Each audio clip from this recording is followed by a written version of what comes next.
This video aims to critically evaluate the use of dialogue as both a narrative tool and to supply feedback to the player in the Xbox Live Arcade downloadable game, Bastion. In Bastion, set in the aftermath of an apocalyptic event called a calamity, the stranger narrates the adventure of the protagonist, revealing details of the environment around him. He gets up, sets off for the Bastion, where everyone agreed to go in case of trouble. The narration is used to advise the player and provide feedback on their actions, often directing the player's attention towards a particular object, before confirming the player's action once it has been picked up. Finds his lifelong friend just lying in the road. Well, it's a touching reunion. Similarly, the narrator often warns a player of nearby enemies and other potential dangers, advising them on how best to proceed and instructing them on the correct way to use weapons. He knows he should draw the string all the way back. Wasn't long before the kid could loose an arrow, strong and true. The status of the player is also narrated. If the player takes damage, Fella got a piece of him though. if they run out of health tonics, Good thing the windbags don't know kid's fresh out of health tonics. or if they die, And then he falls to his death. the stranger narrates it all. I'm just fooling. Even random character actions, such as waiting in a certain area for a period of time, or destroying a lot of objects in that area, prompt dialogue from the stranger. Kid just rages for a while. Even for events that may happen Can't be often, too careful such as the these player days. dying, there are alternate Sometimes lines of a dialogue to single be look used, says it all. and when the event has happened What once in else a is level, there it to is not say? narrated again in that level. We ain't much for pleasantries. Been meaning to put up some guardrails. There is very little repetition in the narration of Bastion, and it never becomes annoying, instead immersing the player in the story and leaving them wanting to find out more. One of the keys in implementing the narration we tried to achieve was not to break the immersion, and this was tricky. It meant that we needed to have no line stomping. Rux never interrupts himself, and he never repeats himself unless you replay a piece of content.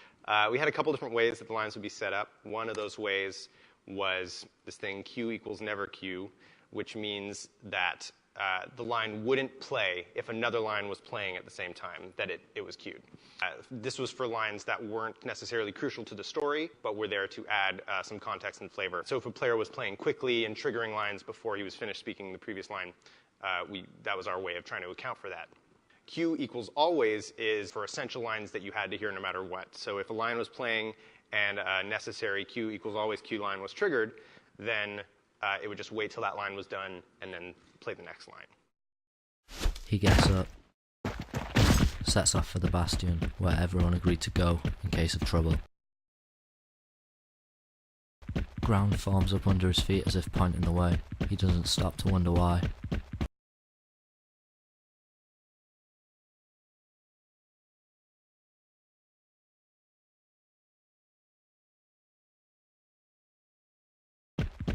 Finds his lifelong friend just lying in the road. Well, it's a touching reunion.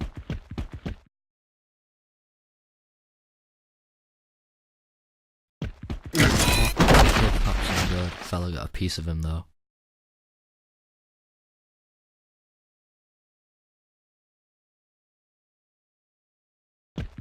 Kid's worked up quite a thirst by now, so that fountain looks real inviting.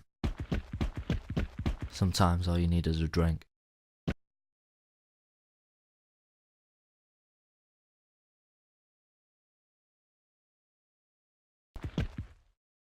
And then he falls to his death. Just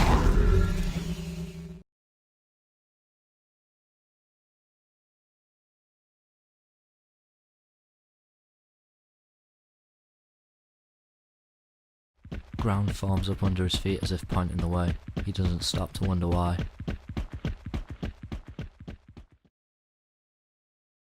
In Bastion, the narration is never cut short by another piece of dialogue. This is a great strength for the narration of Bastion when compared to a game such as Max Payne 3, where the main character's narration of his own story is sometimes cut short. Calling for more vodka, trashy magazines, and pretty trashy people. This non-diegetic style of storytelling is not as immersive as the story being told in the game world through dialogue between characters.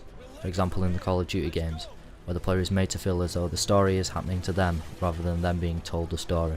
The narration of Bastion gives the game an almost effortless charm, the kind that often ranks games like Eco amongst gamers' favourites.